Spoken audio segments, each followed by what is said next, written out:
සාමාන්‍යයෙන් මම ලැප්ටොප් එකක කම්පියුටර් එකක රිවිව් වීඩියෝ එකක් කරලා පස්සේ ආපහු වීඩියෝ එකක් කරනවා. ඒකේ එක්ස්පීරියන්ස් එක මොන වගේද කියලා ඔයාලත් එක්ක ෂෙයා කරගන්න කාලයක් පාවිච්චි කරාට පස්සේ. ඉතින් ඔයාලට මතක ඇති මම මෙන්න මේ Mac M1 කම්පියුටර් එක ගැන රිවිව් එකක් කරා මීට මාස දෙකකට කලින්.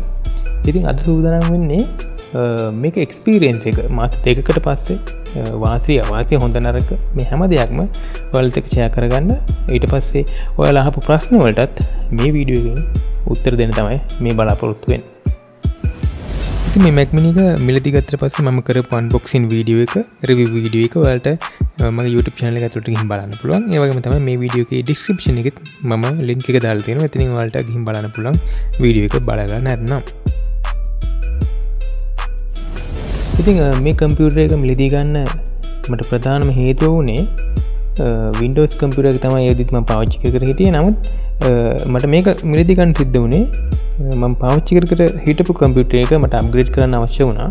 අලුත් කම්පියුටර් එකක් අප්ග්‍රේඩ් කරගන්න ගියාට පස්සේ මට අවශ්‍ය කරන විදිහේ මැෂින් එකක් කම්පියුටර් එකක් ඇසෙම්බල් කරගන්න අවශ්‍ය පාර්ට්ස් මට එක තැනකින් මිලදී ගන්න හැකියාවක් ලැබුණේ නැහැ. ඔබ දන්නවා ග්‍රැෆික් කාඩ් විතරක් විකුණන්නේ නැහැ ගොඩක් ෂොප් වල. ඒ විකුණන ෂොප් එකේ මට අවශ්‍ය වෙන අනිත් අයිටම්ස් ටික ගන්න විදියක් නැහැ. ඕඩර් කරලා ගොඩක් කල් ඉන්නවා මිලදී ගන්න. ඕඩර් කරලා සමහරවිට ගන්න බැරි වෙන වෙලාවල් තියෙනවා. ඉතින් මේ වගේ ප්‍රශ්න කිහිපයක් නිසා තමයි අවසානයේදී මම තීරණය කරේ Mac M1 කම්පියුටර් එකක් මිලදී ගන්න.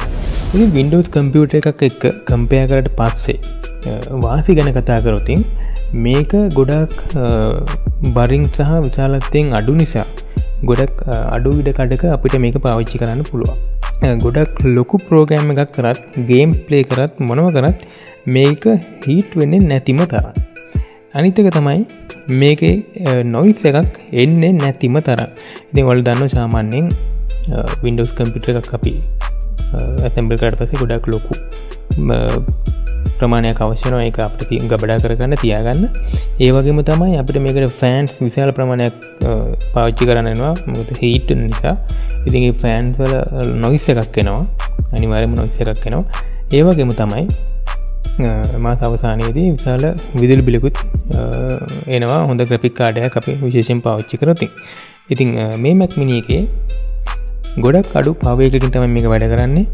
ගොඩක් අඩු පවර් එකකින් වැඩ කරත් ලොකු පර්ෆෝමන්ස් එකක් ගන්න පුළුවන්. ඉතින් මේක හරියට හයිබ්‍රිඩ් එන්ජින් එකක් වගේ තමයි. ඒ වගේම තමයි ගොඩක් අයට තියෙන ප්‍රශ්නයක් තමයි මේකට සොෆ්ට්වෙයාර් අවශ්‍ය කරන සොෆ්ට්වෙයාර් මේකට තියෙනවද දන්නේ නැහැ මේ වගේ ප්‍රශ්න. මේ වෙද්දිත් මට නම් අවශ්‍ය සොෆ්ට්වෙයාර්ස් ටික මම ඔක්කොම ඉන්ස්ටෝල් කරගෙන තියෙන්නේ. මට වැඩ කරන්න පුළුවන් හැම සොෆ්ට්වෙයාර් එකක්ම මම මේ වෙද්දි ඉන්ස්ටෝල් කරගෙන තියෙන්නේ. ඉන්ටර්නෙට් එකේ සර්ච් කරොත් අපිට අවශ්‍ය දේවල් හොයාගැනීමේ හැකියාව අනිවාර්යයෙන්ම තියෙනවා.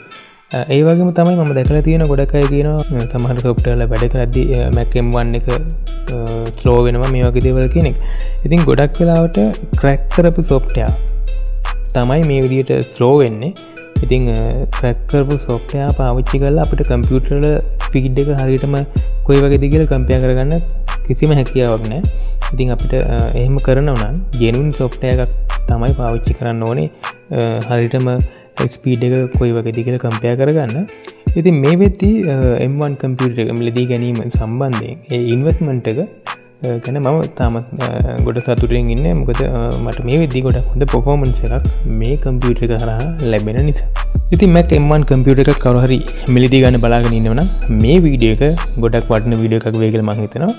ඉතින් ඒ වගේම තමයි වීඩියෝ එක බලපු ඔයාලා හැමෝටම ගොඩක් ස්තුතියි.